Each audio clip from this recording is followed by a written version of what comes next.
বুধবার পূর্ব বর্ধমান থেকে ফেরার পথে দুর্ঘটনার কবলে পড়েন মুখ্যমন্ত্রী মমতা বন্দ্যোপাধ্যায়। কলকাতায় ফিরে রাজভবনের বাইরে দাঁড়িয়ে তিনি জানিয়েছিলেন তার মাথায় চোট লেগেছে। এই ঘটনায় মরেও যেতে পারতেন তিনি।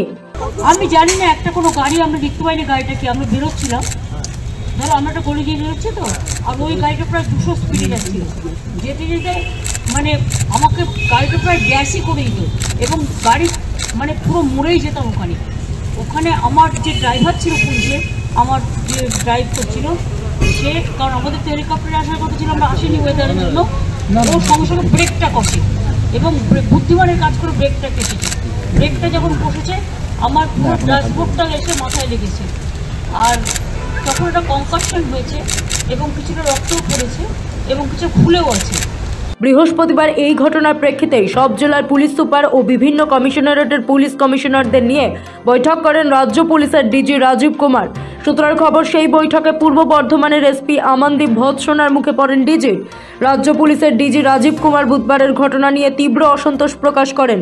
পুলিশ সুপার ও বিভিন্ন কমিশনারেটের পুলিশ কমিশনারদের উদ্দেশ্যে তার বক্তব্য, এত ক্যাজুয়াল কেন, সিরিয়াস হন, বড় ঘটনা ঘটে যেতে পারত। তার কথায়, একজন ভিভিআইপি যে রাস্তা দিয়ে আসছেন সেই রাস্তায় অন্য একটি গাড়ি ঢুকে পড়ল, এটা গোটা বিষয়কে ক্যাজুয়ালি নেওয়ার ফল। রাজীব কুমারের নির্দেশ, এমন কোনো ভিভিআইপি আসার আগে নিজেদের মধ্যে এক প্রস্ত আলোচনা করতে হবে, রুট ম্যাপ ঠিক করতে হবে, ভবিষ্যতে যাতে এই ধরনের ঘটনা আর না ঘটে তার জন্য যাবতীয় ব্যবস্থা নিতে হবে। এদিনের বৈঠকে মুখ্যমন্ত্রীর সিকিউরিটি ডিরেক্টর তথা সিনিয়র আইপিএস অফিসার পীযূষ পাণ্ডেও ছিলেন বলে জানা গিয়েছে।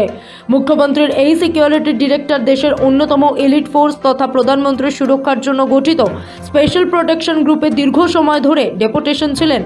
তাছাড়া বৈঠকে ছিলেন এডিজি আইনশৃঙ্খলা জাভেদ শামীম। সূত্রের মতে, এ ধরনের অপ্রীতিকর ঘটনা আর যাতে না ঘটে তা এড়াতে এদিন বৈঠক ডেকেছিলেন ডিজি। কারণ সামনে লোকসভা ভোট আসছে, এবার আরও ঘন ঘন জেলা সফরে যাবেন মুখ্যমন্ত্রী। এই বৈঠকে তাই পুলিশ সুপার ছাড়াও ট্রাফিকের দায়িত্বে থাকা কর্তাদেরও ডাকা হয়। ব্যুরো রিপোর্ট, সময়, কলকাতা।